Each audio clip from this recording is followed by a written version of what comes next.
Ladies and gentlemen, I am in downtown San Jose in a very interesting location with New Japan's Young Lion Cup winner, the big effing deal, Karl Fredericks. Karl, how you doing tonight, man? Doing good, man. Just got back into town, back in the Bay. Very happy to be here. Only my second time wrestling in the Bay Area since I signed, so it's always a nice little homecoming. Get a little reaction. The artist formerly known as the Big F Deal. Still the big effing deal. I mean, you won the Young Lions Cup. I'm finding my way back. I'm finding my way back. Absolutely. I mean, we're going to get into all of that, but I want to talk about you signing with New Japan because you started wrestling in 2015, and then I first met you in 2017. You were the APW junior, the internet champion, and it's really been a crazy 2 years from there. I mean, you and Stryker went on to become the APW tag team champions, and then when exactly did you sign to the LA Dojo for NJPW?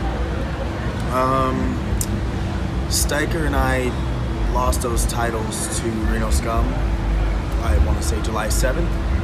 King of the Indies, I want to say. I just good with dates for these wrestling bookings.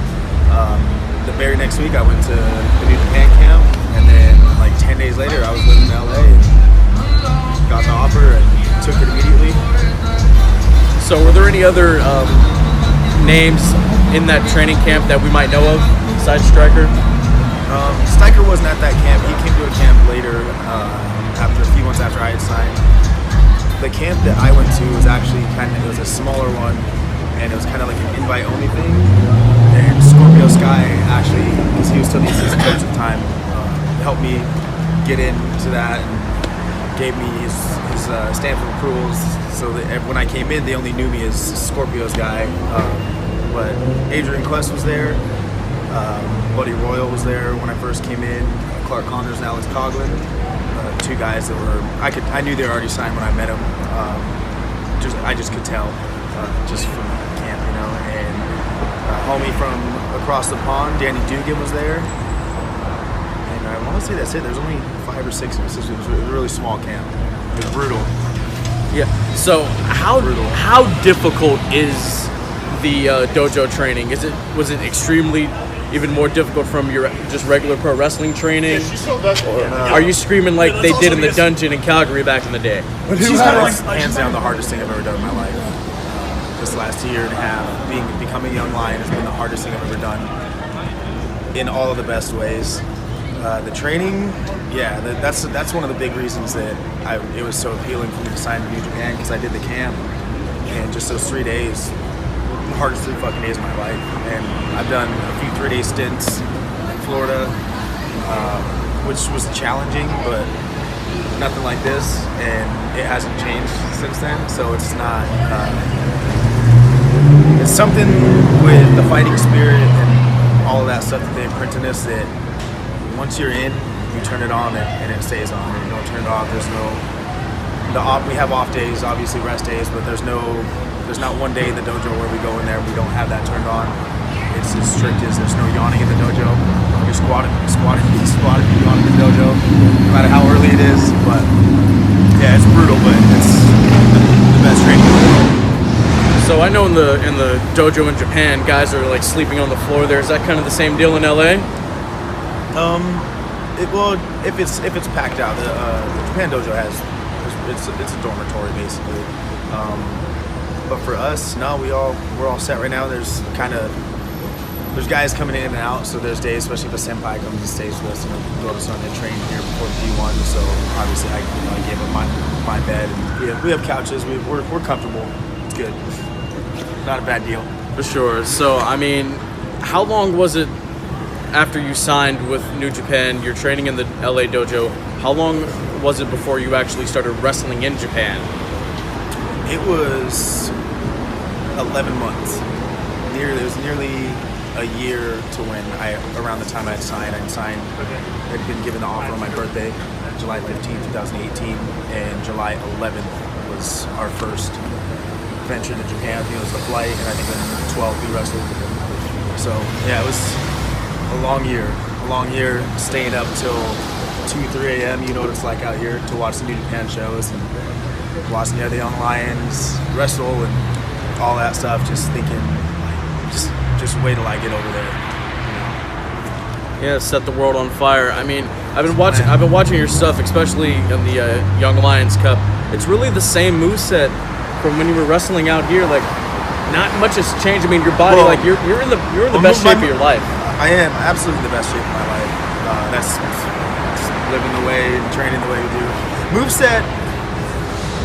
So, I mean, I got things. I brought things like the spine buster has been a huge thing for me. Spine buster, that stinger splash, elbows in there. The like corkscrew drop kick that you're throwing out there. That's new. That's a new thing. I'd like to think that's right now one of the more or most distinct drop kicks in pro wrestling. But yeah, I haven't quite gotten everything back. Everyone's gonna be in trouble once I can. That's neat. That's cool. That's cool. Yeah, once I can touch the top rope again, I think everybody's gonna be in trouble. Throwing that swanton bomb back into the mix. Yeah. I feel you, man. I feel you. The world hasn't really seen anywhere close to the moveset yet, so I'm excited. Still got the what was like the crossbow taunt that you were doing before you hit the stinger splash. Yeah, see, I'll be myself again soon. Awesome. So in September, you go on to win the New Japan Young Lions Cup, and you have an excursion coming up. Where do you want to go? As far as that, nothing's set in stone. Actually, I know that's typically the formula, that excursion, but it's different with everybody. So I don't think there's gonna be any sending me to the UK for the time. I've wrestled here for a number of years, and now I'm wrestling in Japan. So I think it's different for the boys. They come straight out of the dojo because all they know is the Young Lion part of their career, and they've only wrestled for New Japan. So then it's more of a thing to send them elsewhere in the world, kind of find themselves who they are outside of that. So I mean, as far as anywhere where I want to go, I just want to start climbing up the ladder in New Japan, and I hope that's what happens. Absolutely. So let's talk about living in Japan. How do you adjust to that? How do you adjust to the language barrier and the travel, and just how do you do it, man? I know my Japanese is getting there. I can communicate enough, and a lot of people in Japan speak a decent amount of English. I know enough. I know the polite things, and I know how to handle myself as far as my demeanor, all the stuff to not get me in trouble. Okay. But no, it's cool over there. Everyone's super polite. They're probably the kindest people I've ever come across in my life. First few times not having cell service there was rough, but I got that fixed because not being able to read stuff, like we go find a gym somewhere, and I for sure get lost trying to find my way back to the hotel when I'm trying to make call time and make it to the bus on time, so that can get stressful, but that's all ironed out. I can use the train like a big boy now by myself, so I can get around Tokyo. That's great. And then as far as the rest of the travel, man, it's not like the old days where I'm driving 30 hours a weekend. So I just get on the bus, I just hop on the plane, and spoiled now. For sure. So what are some of the things that might get you in trouble in Japan? Like what's one thing that's an absolute no-no? I don't know. I can't think off the top of my head as far as trouble, but I know they're very obedient with the street signs, like walk, don't walk. And there could be an empty street, and someone will go, and they kind of, look at you like you're crazy. And everywhere is very clean for the most part. Soap streets, there's no trash in the streets. So if you were to see someone litter, I feel like that would be incredibly rare and taboo. It's like committing arson or something. Yeah, they're super clean, which is awesome. Everything's separated for recycling, every trash can you find. And so I'd say crossing the street when you're not supposed to walk, and littering. Okay. So, who's been very influential in your journey in Japan that works for the company? Outside of Shibata-san, just on tours and stuff. I mean, the G1, we were lucky. Jeff Cobb was on the tour, the G1, and I've known Jeff since I started. And that was really cool to have someone that I look up to greatly, as a mentor, as a friend, as a brother, and also someone he took us out to lunch, we had the day off, he took us to Shibuya, he helped us navigate the trains for the first time. That, and a lot of the locker rooms like that. They're very helpful. Everybody cares, looks out for each other. And I don't think there's one senpai that hasn't been great to us. So it's pretty good spot already. Now I want to talk about APW for a second. It feels like that's really the breaking ground for guys like you. You're in Japan now. Cobb, he's done Japan and Ring of Honor. Jungle Boy's AEW. Shotzi just got signed at WWE. The big rumor is Jake Atlas, the current Universal Champ, is signed at WWE. What is it about that promotion that helps boost guys' confidence and helps them gain that much success? I'm not sure. For me personally, I would say the first thing was I wasn't given any opportunity. Not that I was like shunned away from it, but like when I first got my opportunities there, it was done so when I was really ready for them. So Mac was really good about easing me in and then helping me find my feet and give me opportunities with. I remember, I turned on Ryan McQueen because I couldn't do that tag team stuff anymore for the one day I did it. But then I was wrestling guys like Matt Carlos, and then so I started to wrestle the veterans from the area, and then it got to the point where I was starting to wrestle fly-in talent, and then once I got the APW belt, the internet title, I was wrestling right out of the gate, wrestling all the flying guys, and I think just with everybody, it's kind of been we're taken care of and put in the right spots at the right time, and then really given a chance to learn and grow, as opposed to it's your turn, you're the champ. Nothing feels like that. Everything's earned. And then you got the locker room, all the vets from the area in the locker room, and they make sure you're always getting good critique back there. As a locker room, everybody's always trying to put on the best show. Very loyal local crowd, right? So having that, it's hard not to go into every show with like big fight feel and come in ready to, go balls to the wall, put on a show and grow. Do you see yourself ever wrestling in APW ever again? Absolutely. When the time is right, I'll be back and you guys will see my face in APW again. When the time's right. All right, now I want to talk about Wrestle Kingdom. It's coming up January 4th and 5th, first ever 2-day Wrestle Kingdom. At the time of this recording, Chris Jericho is still the AEW World Champion. He's going up against Tanahashi. So that was a big surprise. I was very surprised to see that.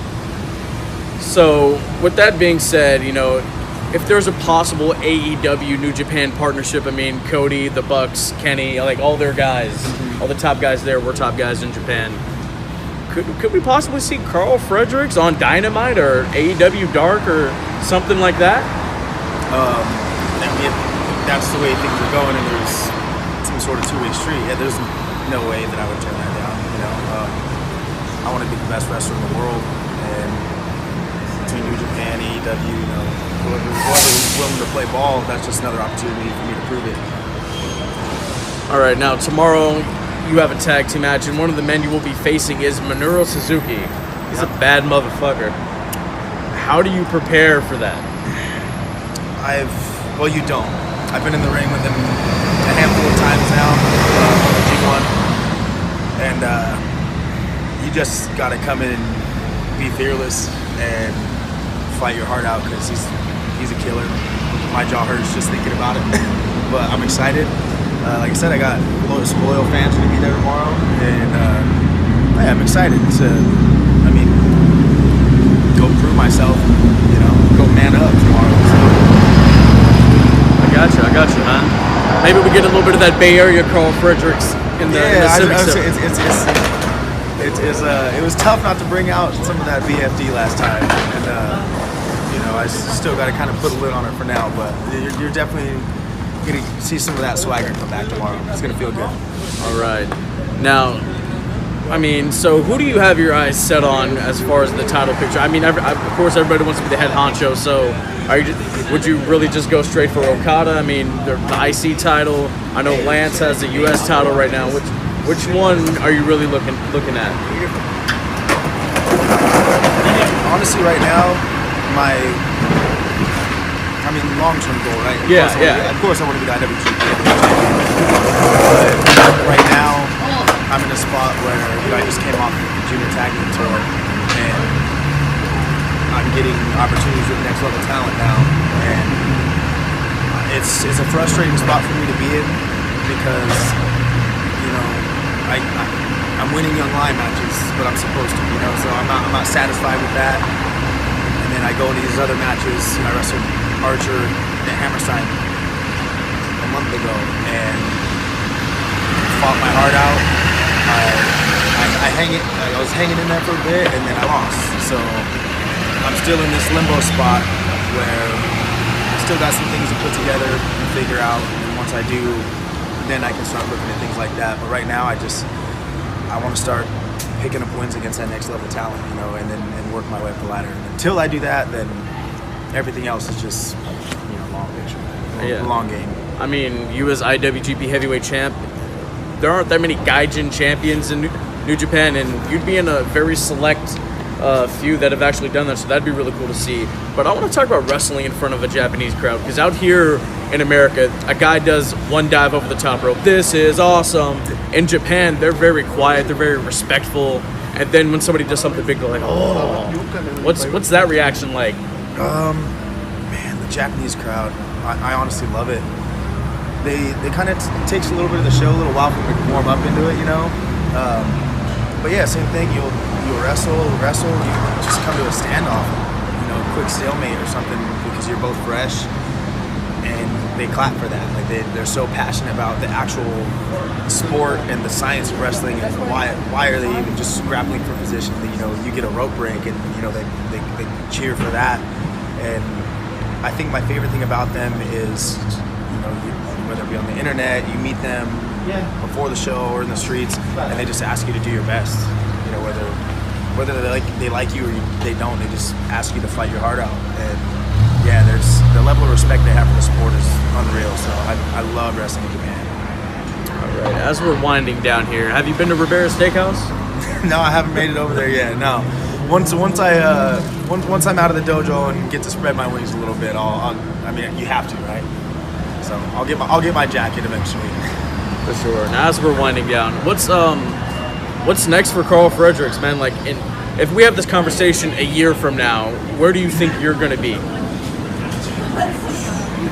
A year from now, that puts us November 2020. Honest goal for myself, I want to be worthy of competing in the G1. So hopefully, I know we've moved it to the fall. I don't know if you've seen that. I haven't.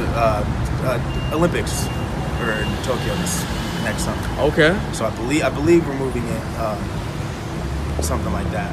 But I want to be a legitimate competitor in the company and worthy of a spot in the G1, and you know what that can do if you do well in that tournament. So absolutely, that's the next step.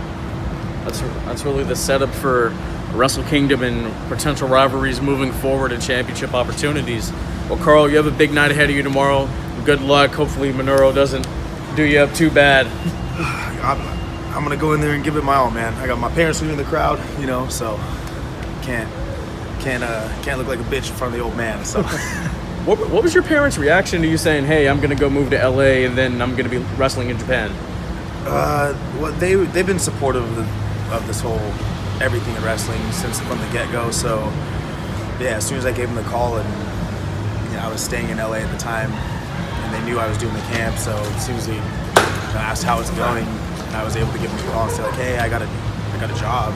So they were over the moon about it. They've been so supportive. My mom's got her passport. She swears she's gonna make trips over to Japan, and I know she will. So yeah, my whole family's there for it, and it's really cool. Awesome. Ladies and gentlemen, Karl Fredericks, still the big effing deal, NJPW Young Lion Cup winner. Congratulations on all your success, man. Appreciate it, man. We're incredibly proud of you here in the Bay Area, and we know you're going to kick some ass tomorrow night. Do my best, man.